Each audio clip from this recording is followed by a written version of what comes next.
उत्तर प्रदेश में उपचुनाव तो सिर्फ एक सीट पर है, लेकिन अयोध्या जिले की मिल्कीपुर सीट का सियासी वजन बहुत ज्यादा है। बीजेपी और समाजवादी पार्टी के लिए यह चुनाव प्रतिष्ठा का विषय बन गया है। यहाँ एक तरफ तो योगी आदित्यनाथ के चेहरे के साथ हिंदुत्व की ब्रांडिंग, हिंदुओं की सुरक्षा, महाकुंभ, काशी और मथुरा के साथ विकास की हुंकार है, तो दूसरी तरफ अखिलेश का पीडीए यानी पिछड़ा, दलित और अल्पसंख्यक मॉडल है। एंटी इनकम्बेंसी और सरकार विरोधी यलगार है। इसी पीडिया फॉर्मूला के सहारे अखिलेश ने लोकसभा की 37 सीटें जीती थी।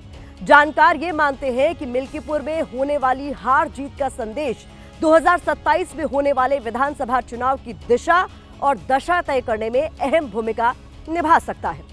आपके मन में ये सवाल उठ रहा होगा कि आखिर कैसे?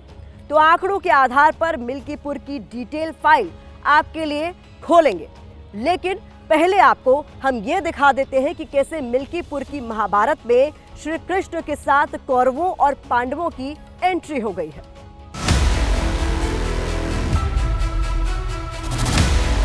अयोध्या की मिल्कीपुर विधानसभा सीट इस समय उत्तर प्रदेश की सबसे हाई प्रोफाइल सीट बनी हुई है, जिस पर बीजेपी से लेकर समाजवादी पार्टी ने सारी ताकत झोंक रखी है। अवधेश प्रसाद के सांसद बनने के बाद खाली हुई सीट को जीतकर समाजवादी पार्टी बीजेपी के हिंदुत्व वाले एजेंडे के खिलाफ संदेश देना चाहती है। वहीं लोकसभा में अयोध्या हारने के बाद मिल्कीपुर जीतकर बीजेपी दिखाना चाहती है कि हिंदुत्व की पिच पर उसे हराना मुश्किल है। इस हाई प्रोफाइल मुकाबले के लिए समाजवादी पार्टी ने पहला तीर छोड़ भी दिया है।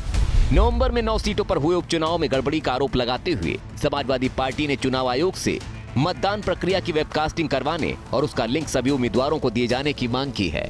इस मांग के साथ ही समाजवादी पार्टी ने मिल्कीपुर के चुनावी रण को महाभारत और बिना नाम लिए बीजेपी की तुलना कौरवों से कर डाली। भगवान श्री कृष्ण के डीएनए में और हमारे नेता के डीएनए में कोई फर्क नहीं है। चौरस बिछा करके जीतने की कोशिश कर रहे हैं। ये जीतना जो है उनके लिए संभव नहीं है।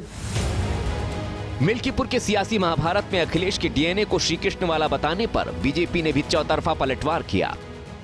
वो समाजवादी पार्टी जिसने मजहबी तुष्टीकरण के लिए हर पैमाने को ध्वस्त कर दिया हो, वो समाजवादी पार्टी आज चुनाव जीतने के लिए अपने आप को भगवान कृष्ण का वंशज बताने का काम कर रही है, उनका डीएनए जोड़ने की बात कर रही है। कृष्ण जी की विरासत लेकर के आगे बढ़ना चलना एक बात है, लेकिन जो है वो इस तरह की सामंती सियासत, सुल्तानी सियासत करना जो है वो दूसरी बात है।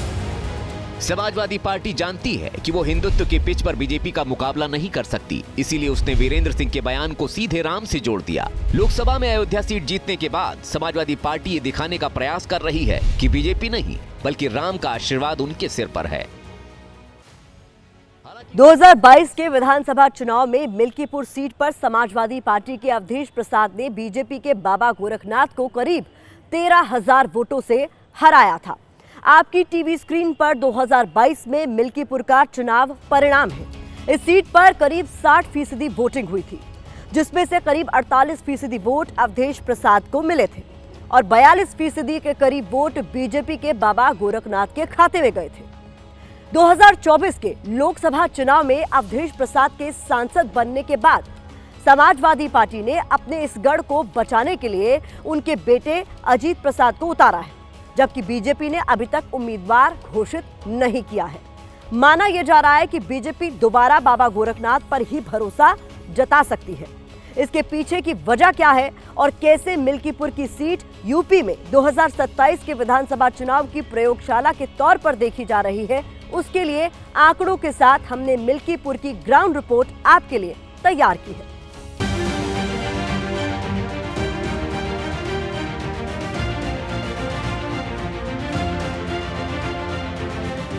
चुनाव की तारीखों का ऐलान होने के साथ ही मिल्कीपुर भी सियासी तपिश से उबलने लगा है। लिहाजा हमारे संवाददाता विवेक राय सर्दी में गर्माते मिल्कीपुर का तापमान परखने पहुंचे। उन्होंने वोटर्स की नब्ज टटोलने की शुरुआत की मिल्कीपुर के सहुलास बाजार से।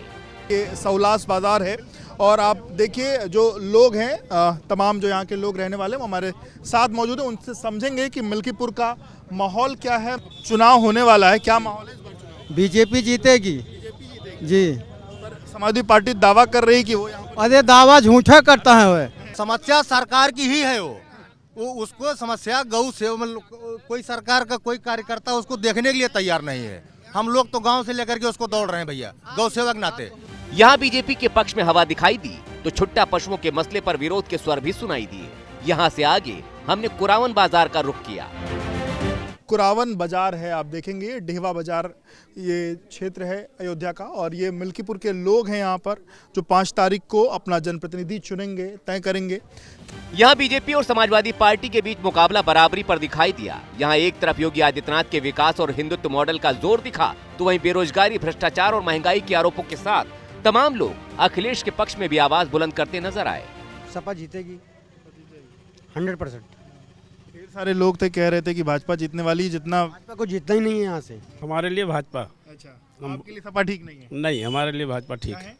बिना मुद्दा हो या ना मुद्दा हो, सपा वोट देना है। आँख मूंद के नहीं, एकदम डंका चौक पे वोट देखे। पैसा लाए कहाँ से इंसान जब बेरोजगार है, महंगाई चरम पर है। मिल्कीपुर में हमारे संवाददाता विवेक राय ने कस्बों से लेकर गांव तक खंगाले। हर जगह से मिली जुली प्रतिक्रियाएं मिली, यानी हमारी पड़ताल में मामला बराबरी पर नजर आया। और मिल्कीपुर का चुनावी इतिहास भी कहता है कि मामला एक तरफा तो नहीं होने वाला है। इसके पीछे वजह है 2022 से पहले की विधानसभा चुनावों के नतीजे। 2022 में मिल्कीपुर जीतने वाले अवधेश प्रसाद 2017 में बीजेपी के बाबा गोरखनाथ से 28,000 से ज्यादा वोटों से हार गए थे। 2012 की बात करें तो अवधेश प्रसाद ने बीएसपी उम्मीदवार पवन कुमार को करीब 34,000 वोटों से हराया था। यानी 2012, 2017 और 2022 के चुनावों का प्रदर्शन देखें तो यहाँ बीजेपी और समाजवादी पार्टी दोनों कड़े टक्कर में है।